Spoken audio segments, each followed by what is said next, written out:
Ensara TV Ekerenga Kyomogusi. Members of the committee for this opportunity to present our case. I will be brief about the introduction before we go to our asks quickly. On the page you see Lillian. She was one of our first riders, and I concur.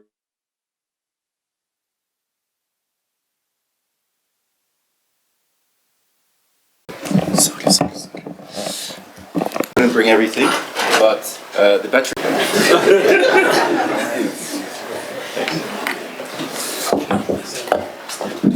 Okay.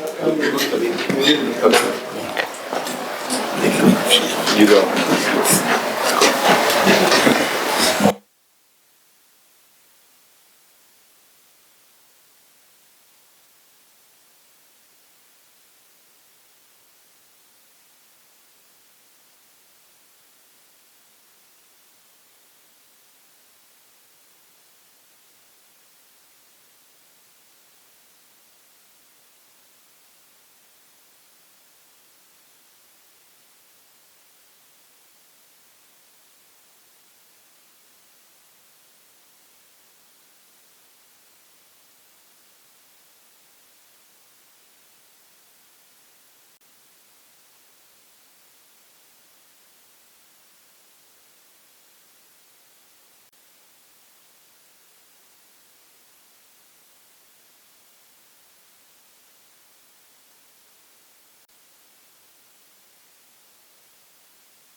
If I come to your factory with the cash money, how much are you going to sell to me? We're not selling today in a cash price. We're only doing that through asset financiers or business to business. What is that high purchase price? What is the high purchase?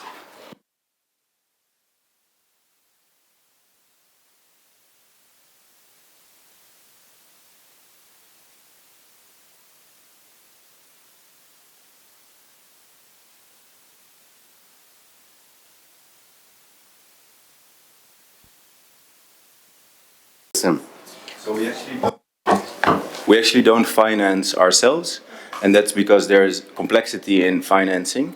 So we are an original equipment manufacturer, and we make the bikes, and we work with asset financiers. Our main partner is specifically M-Coppa. do you work with? So our main partner is M-Coppa, and they have by far the lowest default rate.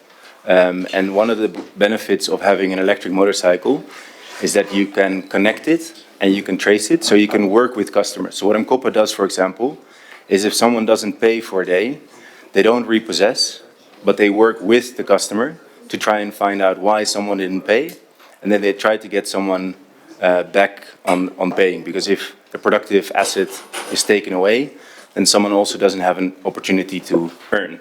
So for us, that's also important. Yeah, we would really like to help grow this sector. Confusing us here. Because then it seems your business model is not in manufacturing, is high purchase. Because I'm wondering, now that you have such amazing technology you're manufacturing here, why can't you sell cash price? So that if I want to buy an electric motorcycle, I can just come and buy from you. And if financing is a problem, then that becomes an easier solution for you because they give you cash. Yeah. Because either way, if it's a Mkopa or whoever else, then it's through credit. It's through credit. Yeah. So it's a good point. Chair, even for record purpose, trying to compute from the price is giving 600 shillings a day for 24 months, converting 24 months into days is 730 days. At 600 shillings, the price will go at 438,000. Yeah, it's a submission That that should go on record, yes. the cost is 600 shillings per day for 24 months. Yes. So that means your bike is going for 432. You said 438,000. Yes. Okay. So what we see is that the business case is made because people don't pay about 1,200 shillings a day on fuel, but they pay about 150 shillings a day on electricity. So the savings are on the electricity versus fuel. Yeah. And sorry, one point if I may, Chair. I think one of the challenges we see is that the cost of capital currently is very high. And we're trying to reduce the cash conversion cycles by making the supply chain as short as possible within Kenya. At the moment, our upstream supply chain, where we get our parts from, is still about 3 months long. And one of our challenges today, why we're not selling cash price today, is because after sales is one of the key challenges for manufacturers. So as soon as we can shorten the cash conversion cycle and have fiscal incentives that are equal to or better than assembly and fully built units, we can also serve the after-sales market better and sell cash. At the moment, we're working with Mkopa and others because they can do the serviceability better. Thank you. Shall I through this? The opportunity is 90 million motorcycles in sub-Saharan Africa and 250 buses by 2030.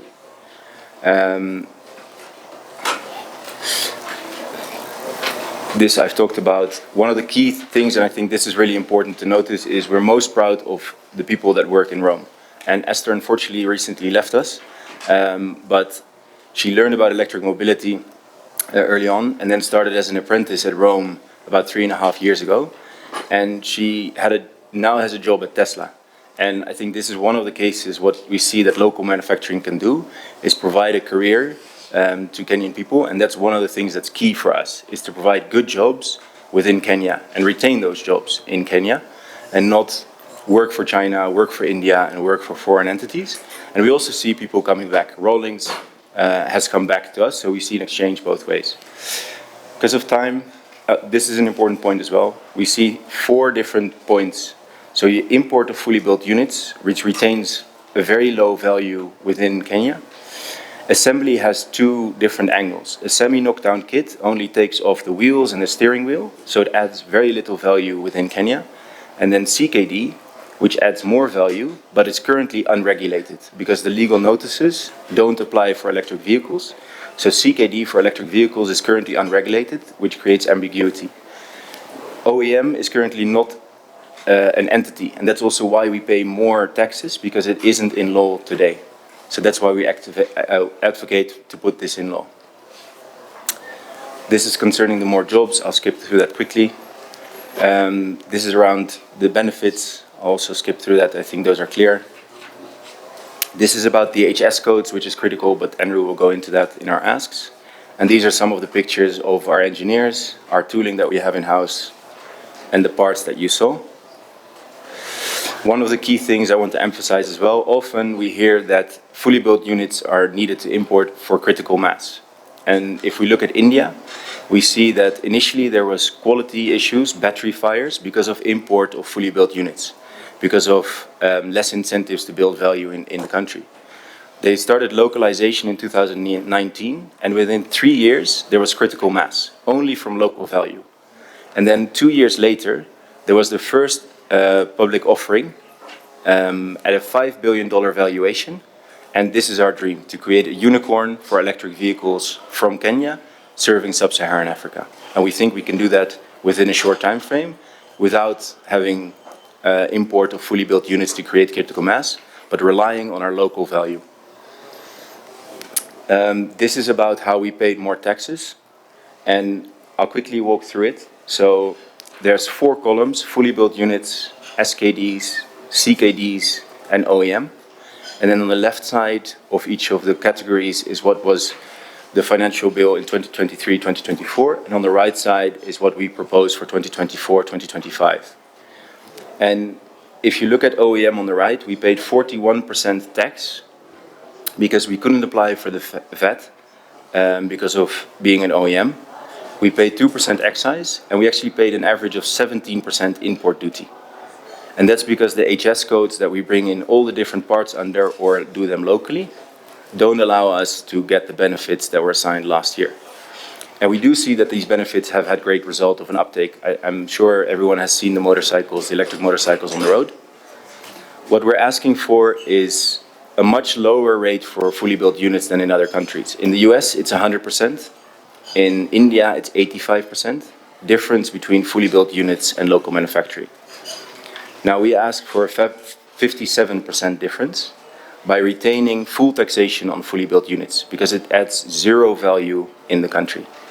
Then for SKD, we ask for a 42% difference by lowering the import duties. And then for CKDs, which do add value, we would suggest to lower the excise to 0% and lower the import to 10%. And then for an OEM, we would ask for a level playing field. So in the top right of every category, we see the system cost. So the electric vehicle components, which are at 0%, and then the motorcycle cost. And together they make up the whole system. And what we're asking for is, because of the higher cost of local manufacturing, we ask it to be at the same price for fully built units, SKD and OEM, so that all the customers have an equal choice between what they choose. And that would mean that it's a 0% across VAT, excise, RDL, IDF, and import to create a similar cost, the same cost compared to others. I'll hand over now to Andrew. Thank you, Chair.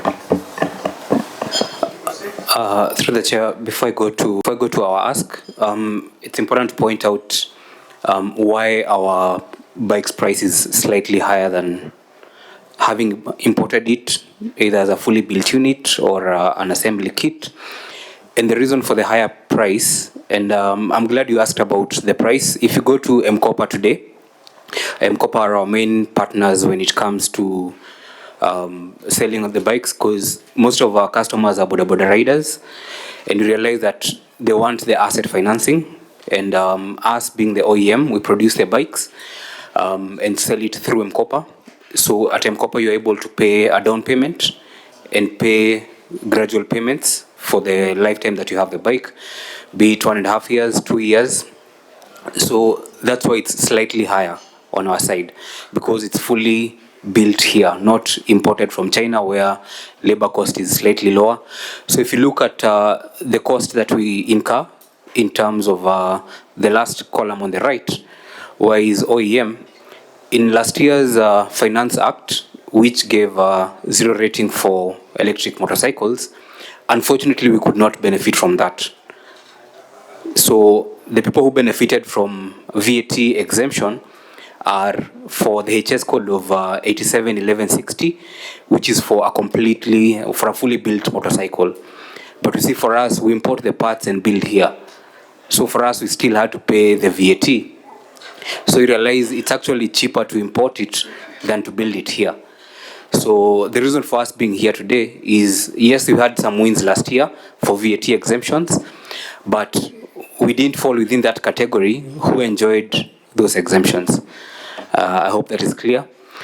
So in terms of our ask, we're looking at, based on the printouts that we've handed over, the first clause 34 and 35, you'll realize that in this, the proposed bill this year, there's a proposal that we remove the HS code for electric motorcycles, 871160, from the list of zero-rated supplies, and add a clause for it to be put as VAT exempt.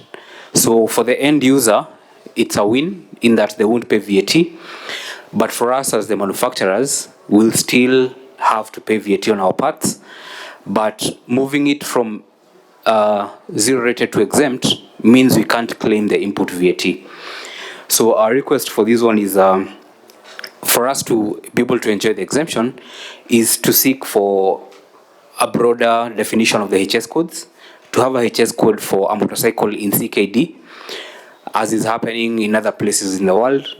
So for us, 871160 as a HS code is too general because it's only for an electric motorcycle. But for an electric motorcycle in CKD, in India and in China, has an extra definition, which is 871160-13, which we don't have currently. So if we can have this added, then we would propose that us as manufacturers, we have this shifted from exempt to zero rated, so that the end user, yes, benefits by not paying VAT, but on our side, we're able to claim the input VAT. Secondly, we'd like to request for clause 35 on the electric bicycles. Can I answer that? Yeah, sure. Just to add to that, I think the HS code that you mentioned applies for fully built units and CKD at the moment. So there should also be a differentiation to make sure that fully built units get full VAT, to make sure that there's at least some fiscal mode to justify local manufacturing. And then under the legal notices, the amendments would be signed, and then the amendments for the legal notices would cover the VAT exemption. All right, thank you. Yeah, I'm glad so that they can also correct us in case we have this wrong, or also support us if it makes sense. So, secondly, we are looking at bicycles, and on the delivery bit, we are very concerned about electric bicycles, like the chair mentioned. It's for someone who hasn't experienced electric mobility, an electric bicycle is a good gateway to how a more powerful machine works, which is an electric motorcycle. So we are concerned that the electric bicycles are not represented well, in that there's no explicit HS code for electric bicycles. And also by adding VAT for electric bicycles, which the chair rightfully mentioned, the price is quite high and it's out of reach for most common mananchi. So by now, again, slapping a VAT, which we haven't really enjoyed the benefits that we got last year, I think we'll be throwing away the child with the bath water. So we'd like to request that also for the electric bicycles, this clause is retracted, so that especially for local assemblers and manufacturers, they get the VAT exemption, and we have a proper list of licensed manufacturers, us ourselves being members of CAM, being in Electric Mobility Association of Kenya. I'm sure we're going to hear their presentations as well, but we'd also like to mention this. Thirdly is clause 32. So clause 32 is about lithium-ion batteries. Our electric motorcycles are powered by lithium-ion batteries. And this clause proposes we delete the supply of solar and lithium-ion batteries from the list of zero-rated supplies. So last year it was put in the list of zero-rated supplies, and this has actually brought down the final cost of our product. So now again, putting back VAT on the lithium-ion batteries, will be forced to transfer the final cost to the end user, which will make it even more expensive. So we are proposing that for licensed assemblers and certified manufacturers, we understand the backdrop of this, and it's because we had safety issues, but that's why we have bodies like KEBS to ensure that standards are followed in terms of exports, in terms of what is in the market. So we'd like to request that we have certification of lithium-ion batteries through KEBS, so that the benefits are given to assemblers and manufacturers, not to have VAT on the lithium-ion batteries. Then, Can I add to that? You want to add? Yes. Jerry, if I can add to that, I think one of the things we see is that we do want fiscal incentives for assembly, because we think that's very important also for the country, next to manufacturers, can be one of the strongest incentivization to start localization because of the relatively high cost of the battery. We think if these incentives are reserved for assembly and manufacturing, that will ensure that companies prioritize adding local value. Thank you.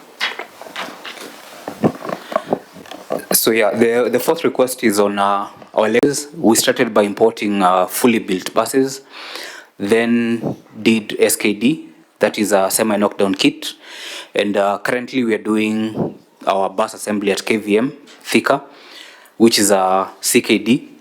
We own the intellectual property of the whole product, so we have it built, imported in parts, and do the assembly here. And last year we got the 0 rating of the electric bus under tariff 8702. But now this year's bill is proposing that this is removed from 0 rated to exempt. While we appreciate that still for the end user the product will be less VAT, but for us as manufacturers we won't be able to claim the input VAT. So our request for this is also something to do with KRA, whereby we see we are not importing the full bus. We are trying as much as possible to have parts done locally, and these parts include the main frame, the body, the windows in terms of glasses, the seats. So whatever we import is just the chassis. And initially we imported the chassis as a fully built, but now we're trying to also break down that chassis. But we have a challenge with the HS code, because we don't have a HS code for a chassis in CKD. We only have a HS code for a chassis, electric bus chassis. So whether we import it as a fully built or in parts, the tax rate is still the same. So we're proposing to have a new HS code, which would be a HS code for an electric bus chassis in CKD, for it to enjoy 0 rated VAT, while still giving the benefit to the end user. So what we've seen elsewhere is 8706029 being used as the HS code for electric bus chassis in CKD. But for us, in the ICMS system, the carrier ICMS system, we only have 8706100, which is an electric bus HS code. So our request for this would be that companies who are licensed assemblers and manufacturers be considered for 0 rated VAT, so that in as much as we provide our finished product less VAT, at least we're able to claim the input VAT. Then the other one is on clause 9. The clause 9 is for Income Tax Act, and we've seen the much debated motor vehicle tax. For us, it's not a cost directly to us, it's for our end users, but we still feel due to the high cost of our assets, adding a motor vehicle tax to electric vehicles makes it even more expensive. We're looking at 2.5% more on the already expensive asset. And part of the reason why the electric buses and electric vehicles are expensive is because essentially you're taking away the petrol station and bringing the petrol station in your house where you can charge it internally. So that's why it's slightly more expensive. So the moment you add the motor vehicle tax onto an already expensive asset, then it becomes even more expensive to the end user. So our proposal is, yes, there is a leeway for these exemptions. For example, ambulances and the national government have been exempted. So we're requesting for locally assembled and locally manufactured electric buses and motorcycles to also be included in that category. So that we're proposing a 0% motor vehicle tax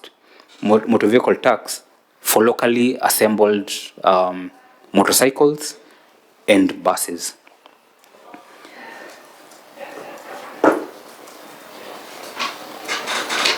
Then on to clause 42. Clause 42 is on excise duty. I want to appreciate that this committee was gracious enough last year to grant us exemption from excise.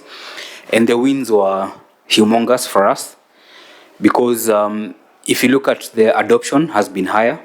And this year, the bill proposes that we have an extra imposition of excise, which is 10% the value of the asset, or 12,000%, whichever is higher. Unfortunately for us, the 10% is higher. So we're looking at the asset being even more expensive. So if you look at the value chain of our products, the amount of time that takes to even break even, this takes us even longer. By adding more taxes, then we won't have the critical mass that is required for us to even have these benefits on the end user, on our environment, and tap into the carbon markets. So we're actually requesting for kit assemblers and manufacturers who are doing a lot of value addition. We're looking at 20 to 30% of the products being done locally, as opposed to importing the bikes and buses and only having a 5% value add. So the value add by doing it locally is 20 to up to 50%. So for this, we are requesting for excess duty to be removed, just as we had it last year, for us to be able to have the end user enjoy this benefit. Thank you, Andrew. Chair, if I may add to that, I think what we're trying to propose is that the path of legal notices, which has been set in 2016 and then signed in 2019, actually provides precedence for this today. And we can do it in the finance bill as per this request, but I think what would provide a long-term precedence and confidence for investors also is if we can amend the legal notices 112 and 84 with the electric vehicle amendments that are currently at Treasury, because that would mean it goes from a year-to-year finance bill into long-term precedence. And then the excise exemption for authorized assemblers and manufacturers would be captured in that, as well as some of the other requests. I just wanted to add that. Thank you. Okay, then the next one is on the export and investment promotion levy. So this is at a rate of 3%, the customs value. So as I mentioned before, electric vehicles are slightly more expensive. So doing an extra 3% on this will further increase the cost.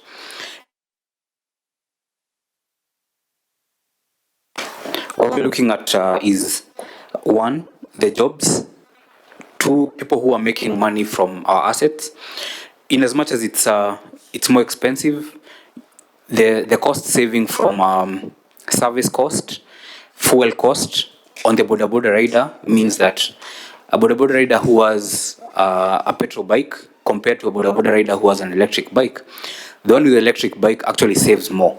If the petrol bike Boda Boda rider makes 1,000 a day and spends around 500, 600 shillings on fuel, if they don't spend that and only spend 1 or 2 units of fuel, which is about 180 shillings, then it means their saving is almost 2 to 3 times.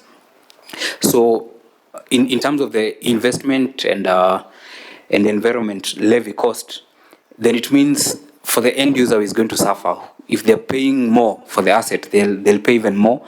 The benefits for them will be less. And for us who are doing local manufacturing and assembly, then it pushes forward our break-even point even further.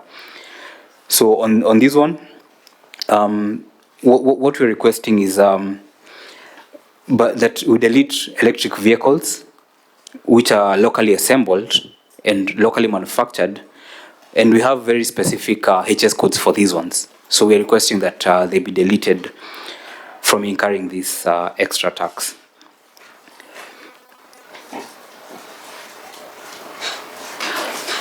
So yeah, lastly is on the eco levy. So the eco levy is at a rate of 750 shillings per kg. So if you look at like the cost of our batteries is at about 20 kgs, and our motorcycles have 2 batteries, each with a range of about 80 kilometers. So on average, our bikes have a range of 150 kilometers, and that's why in the market people are preferring our bikes because of the longer range. So this eco levy will directly hit us because we look at this. It's mostly for batteries. So if you do an extra 750 per kg, the net cost, just like all the other taxes and levies, are going to add on to the final product. So what we're proposing is to have a proper differentiation between someone who is importing a fully built electric motorcycle, someone who is importing an electric motorcycle fully built there but in CKD kits and assembling here, and an OEM who is manufacturing here and adding some parts bought locally, so that we have equitable benefits across the value chain. You want to add on that? Okay. So the others are proposals that we have, but are not explicitly captured in the finance bill. And one is to have the 2 legal notices which we operate by, the legal notice 112 and the legal notice 84, which guides assembly of electric motorcycles and assembly of electric buses respectively. So we are proposing to have, in as much as we have explicit definitions of who is an OEM, who gets to enjoy what benefits, we're looking to have IDF and RDL removed or zero rated, for us to also enjoy these benefits, as opposed to having them imported. We can comfortably do some of these parts locally. If we have it as 0% licensed, then if we did some amendments to legal notice 112 and 84 to also include parts for electric motorcycles, but these haven't been passed to date, so we'd request for them to have them passed. Then the president also proposed special economic zones, and gladly for us, we've seen it in the bill. There's a proposal for special operating frameworks, which is a framework whereby if you're a local manufacturer, you get specialized incentives based on the kind of local addition that you have. So this is one that we strongly support, because it looks at the kind of investments that are going to these assets, and we're looking at close to 5 billion in terms of local manufacturing. So we're requesting for actually supporting the actualization of the special economic operating frameworks. Then on income tax, for the amount of local addition that we do, we are proposing to have 0% income tax. This is based on the amount of investments that go into building our assets. And we're not looking at just servicing the Kenyan market. If you're able to have these incentives, we can comfortably supply East Africa, supply the whole of Africa. And lastly, it's on the components. We're looking at, since we don't import parts as a whole, we import them as per the individual HS codes. We're looking to have at least clear import duty regulations on parts that go into electric vehicles. And the moment someone is licensed as a manufacturer, we would propose to have 0% on the import duty. We're aware that this is beyond Kenya, it goes to the East African Assembly, but it's good to have this proposal. Thank you, and I submit. Thank you very much, Loam Electricals, for that very spirited presentation.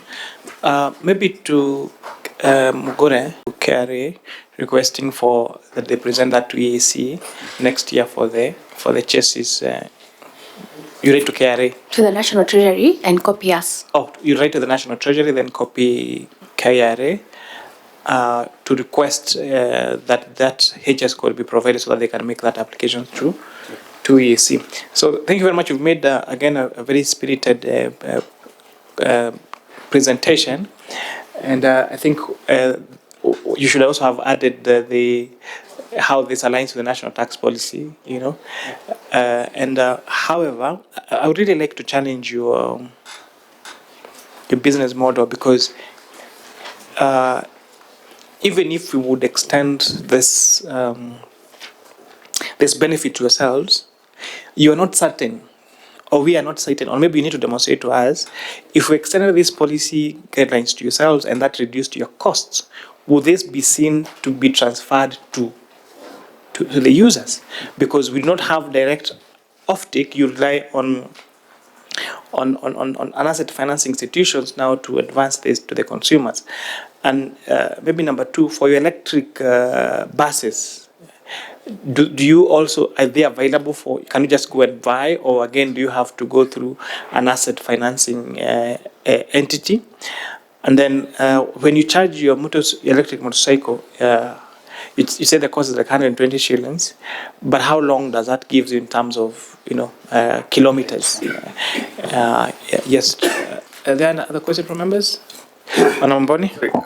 Honorable Boni, Honorable Ruto, then Honorable Monyoro. Yeah, I'm just wondering. Actually, this is a very good presentation, and I think this is the way to go. And unfortunately, the bikes and the buses seems to be very expensive. And what is coming to my mind is that the prayers in this sector is like we are giving the buses or the electric buses and motorcycles to save on fuel, but we want to take that money from their savings indirectly. Because I'm just wondering, why should the electric buses and motorcycles be that expensive, double than what the normal ones which are taking use petroleum or whatever? Why should they be expensive? And secondly, is it possible if somebody has a vehicle or a motorcycle, is it possible to convert it to electric from your technology? Thank you. Thank you, Chair. Actually, indeed, what Mboni is saying is what the presenter confirmed, that Hold on, please switch off your mic. the savings from the fuel indirectly is taken to the cost of the. He actually confirmed that. So I think it's a debate that we need to look at in the interest of the consumer, that the benefit of shifting from the normal fuel using motorcycles to the e-motorcycles was, one, to save on the cost, and two, to save on the fuel. Nonetheless, to say, I just wanted to know, like the normal motor vehicle where the battery is self-charging, is there a way the revolution on the wheels of this motorcycle can generate energy to recharge the battery and end up saving the dependence on the electricity? Because we are seeing in this case, there is that value that we must also at the end of the day plan and budget on the electricity to recharge the battery. Thank you. Okay, thank you, Chair. My question, I think, is also related, because I still don't understand why you want to sell your bikes in cash, because they would be cheaper, which means the consumer would save more money. That point is still not making sense for me.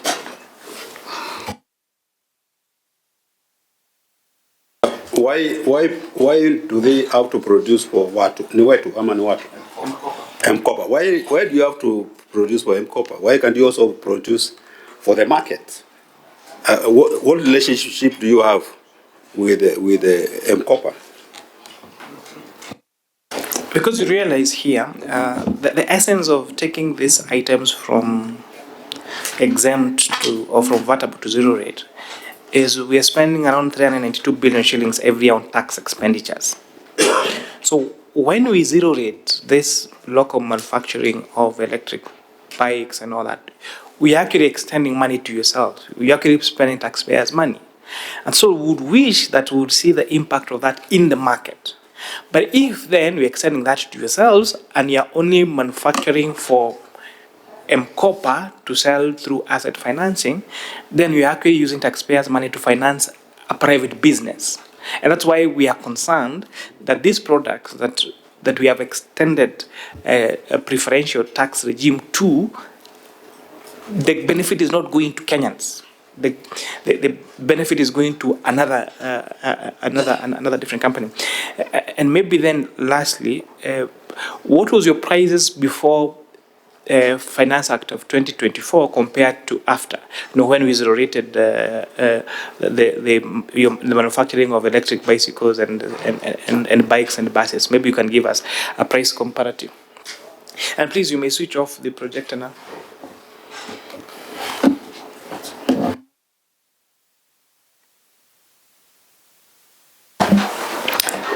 Thank you, Chair and members of the committee.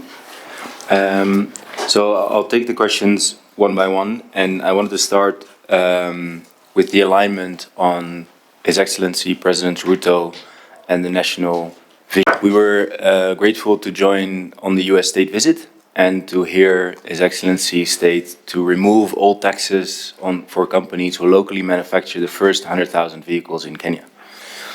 And His Excellency also mentioned 4 goals: to reduce dependency on foreign import, to reduce climate impact, to create green jobs, and reduce the cost of living. I think those 4 things are exactly what we're trying to do. In addition, we're trying to create fiscal income also to reduce the debt burden of the government of Kenya. On the main point, the first motorcycle we made was about 3 times the price of what we're making it for now. And every cost saving we've been able to achieve by localization and other means, we've pushed directly to the end user, and we will continue to do so. So no cost saving is retained on our side. On the fiscal side, we work with M-Copper and other asset financiers because the demand for direct purchase of vehicles is close to 0 at the moment. So if you look at Rwanda, 40% of the motorcycles on the road is direct sales. In Kenya, it's close to 0. We are very happy to start cash sales, but one of the challenges as a manufacturing company is stock keeping units. So we take the motorcycle, build it up from 273 parts. We try to improve the product and lower the cost with design releases. And if we need to have stock keeping units for all of our cash sales, which are individual customers, that will create a lot of complexity. So as we try to reach maturity in the company, we need to work with aggregated demand, with asset financiers, with companies like Uber or Greenwheels, with e-commerce platforms like Greenspoon, to be able to create a good experience. And for now, we're too small of a company to handle individuals through direct sales. So as we grow, we can open up that more. So you said the prices before the Finance Act was 3 times more. So that question I didn't cover yet. So the price comparison, for us, the Finance Act didn't change our pricing. As an OEM, it didn't affect us. So we were under the legal notice 112 for the motorcycles and 84 for the bus. So because there weren't clauses in there for OEMs, original equipment manufacturers, and I stand guided by our tax specialist, but from what I understand is that it didn't affect us because it wasn't designed for an OEM. So we have been in discussion with the task force and the E-Mobility Association of Kenya, but unfortunately we're the only manufacturer in those bodies, so they don't always cover the points that we need to, as last year. Yeah, please clarify before we go on to other questions. I think for the sake of time, so that we move on to the other question, through the chair, the Finance Act 2023 gave VAT 0 rating for fully built electric motorcycles. So the only change was that we couldn't sell the motorcycles with VAT. We sold them less VAT, and then now claim the input VAT. That's the main benefit on our side. The people who benefited are the ones who are now importing fully built electric motorcycles, and initially they were paying VAT for that, and now they are not paying VAT. So if your landed cost is less VAT, then you're able to sell your selling price slightly lower. But for us, all the parts that we imported to build our bikes, we still had to pay VAT, and that's what we now claimed as VAT. Part of the other question by the honorable committee member was why are these bikes so expensive? Why is it not the same as a Bajaj or a Boxer? And the parts, and I'll answer this along with the conversion bit, because now conversion from a petrol motorcycle to an electric involves three main components: the battery, the motor, and the controller. So for these ones, we have agreements with our suppliers and manufacturers. So we are able to buy at a certain price, convert here, and actually Rome started with doing conversions. Initially we were doing, take a normal Boxer, Bajaj, remove the engine, put a battery, put a motor, put a controller, make it electric. But if you look at the cost of doing a conversion, it's almost the cost of a new petrol bike. So now the question becomes, would someone incur, they already have a bike, and then incur the cost of a new bike to convert it, or for us to figure out how to build one from scratch and make it slightly cheaper? Truth be told, today, we're still not profitable. We are selling our bikes at a loss just to be able to reach a critical mass whereby we are able to do more of this locally so that our initial prices come down and we're able to pass that price reduction to the end user. But as it is today, we sell each bike that we sell it at a loss, because the input, the labor costs, the overheads that we incur are way more than someone who imports it from China or from India. On the business model, Chair, thank you for that question. And I think different companies have different models based on where they are in their growth. And part of the reason we decided to use the B2B model is because initially no one knew about an electric bike. So see, for M-KOPA, for Mogo, for Watu Credit, for even KCB, all these financiers already have people who are buying electric bikes, normal petrol bikes from them. So they're able to give them an option. We have a petrol bike and we now have an electric. Instead of a company doing their own building somewhere nobody knows about them, we thought it's an easier way to enter the market. And just like my colleague said, as we grow and as we're able to do more numbers and our name gets out there, someone who walks in, we can't tell them, we won't sell to you, you have to go to M-KOPA. At that point, we'll be able to sell B2C. Thank you. Thank you, Andrew. Through the chair. So on the regen brakes question, I think an interesting question, thank you. So both the buses and the motorcycles have regenerative braking. And that's also why we can get about 80 to 90 kilometers per battery of range. And with two batteries, that gives you 160 to 200 kilometers, approximately 180. On the business model and the effects of the financial bill.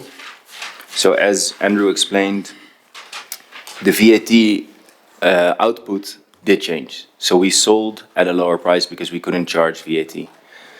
This affected the sales price for our sales channels, and through a grant and the VAT reduction, one of the asset financiers was able to reduce the price with 25%, and we saw an immediate increase of 50% in sales. So 2 points of this is: one, there's a high price elasticity in the market, and two, we're trying to push every cost reduction that we get directly to the customer. Thank you. Chair, as not even to ask a question, but to make a comment, charging fee of 150 shillings a day an installment of 600 shillings a day makes 750 shillings expenditure for the motorcycle owner per day. I think as much as we desire to go green, this one already is an impediment for Kenyans to absorb, especially in the rural setup. I don't know how much will this person have to run to break even, to make a cost of 1,750 and have something to take home for the family. I think this is an area that we need to look at, and that's why I was asking, are you able to do it with 150 shillings by ensuring, as the motorcycle is running, is able to recharge its battery without going back and plugging into electricity and with a charge of 150, unless it's a contract that it must be charged to create business somewhere else. Otherwise, I'm seeing 600 shillings is not tenable. It's a tall order, and this thing will not penetrate. It will take time. Thank you. Chair, just in connection to what Honorable Ruto just said,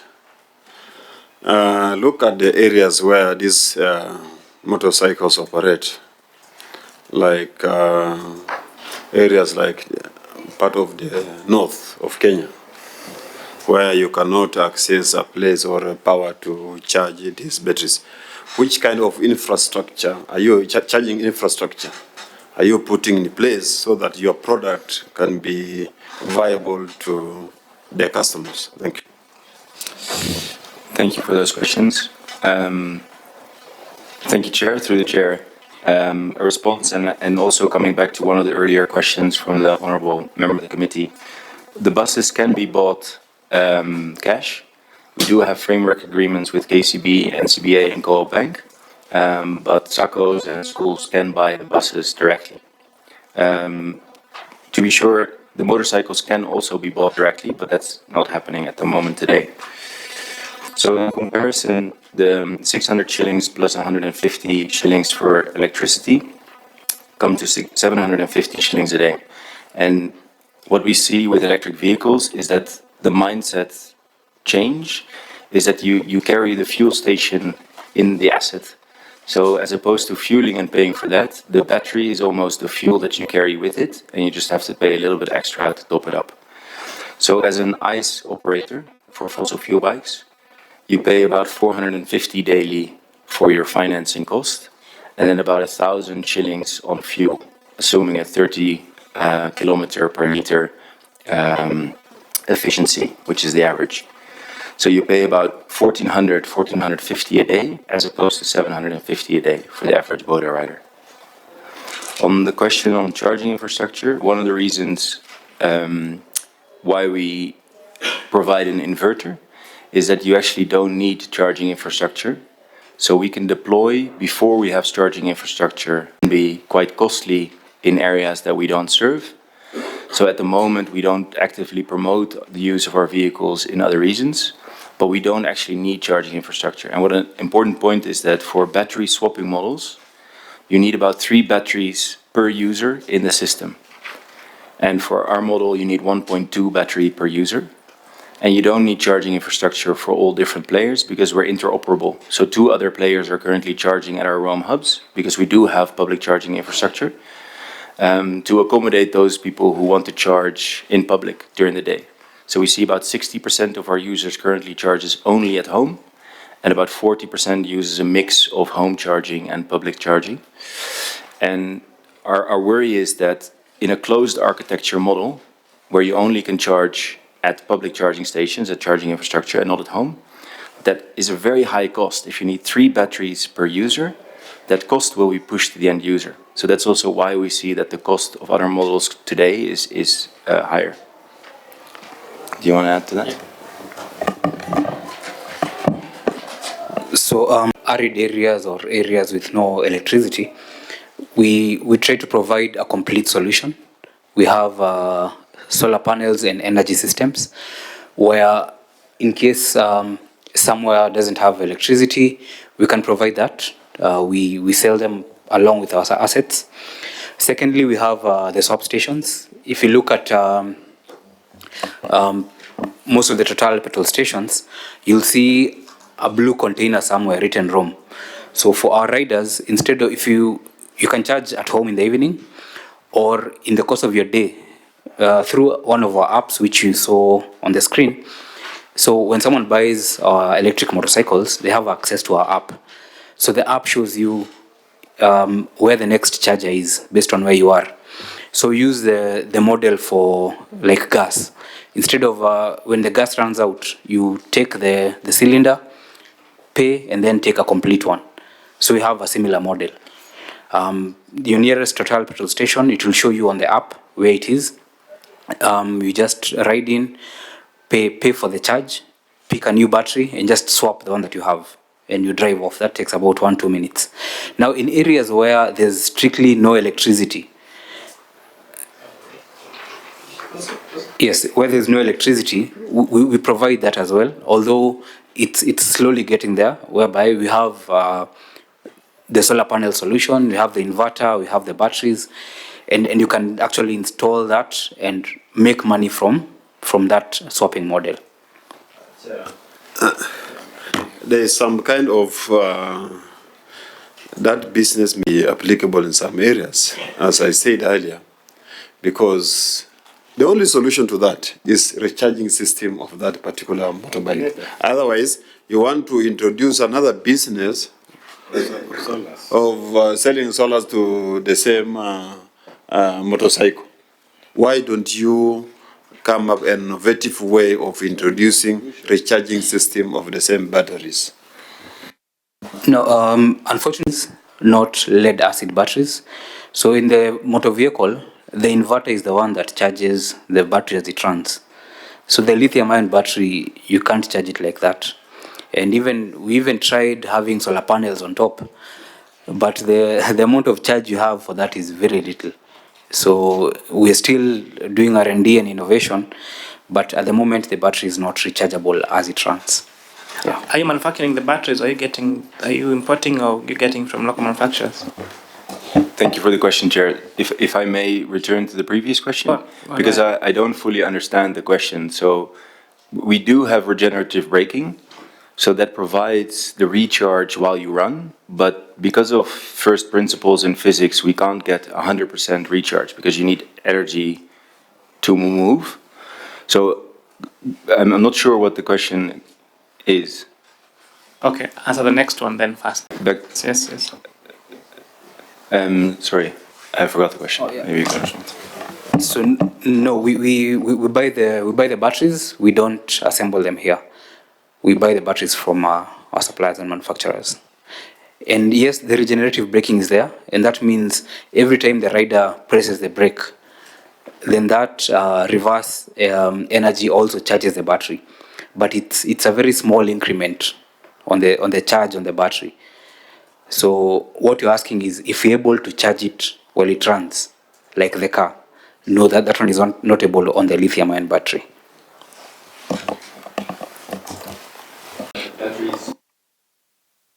On the batteries, we do own the design of the battery, which allows us to start localizing that as soon as that makes economic sense. So we want to have the lowest cost for our end users, and localization of the battery today would give too high a price. So that's not something we do today, but it is on our roadmap. Okay, thank you very much. I think you've really made your case. But consider the views that you've said, that if you're sure that this will be transferred to the user, then it makes a good case for you. But for now, we're not sure, because there's a third party involved that's setting the price, not yourselves. So you may do an addendum submission. Say, if this is our ask, okay, what that will translate to the price, because we would like to have e-mobility in Kenya really work, but the only way it's not working if the bike is 430,000. It's not. You know, it's size of a car, like a second-hand a vehicle. But if now we are able to demonstrate to us that this can fundamentally reduce the price of those electric bicycles, motorcycles, and actually buses, and compare that with the current price of gasoline-powered vehicles, then we could consider your case. Okay? Thank you, Chair. We'll take your advice and also look at direct sales, although we see that the demand for that is low. And just a final remark, all our motorcycles are sold before they leave our supply chain. So we see the demand is there because the total cost is much lower, even with a slightly higher price upfront. But we thank you for your thoughts, insights, and remarks. We'll take them and we'll add the addendum. Thank you for your time today. Look at like a niche you'd really get, because electric motorcycle vehicles locally, and so if you take that lead and the demand is huge and you're able now to do that price, and you could really grow and even export to the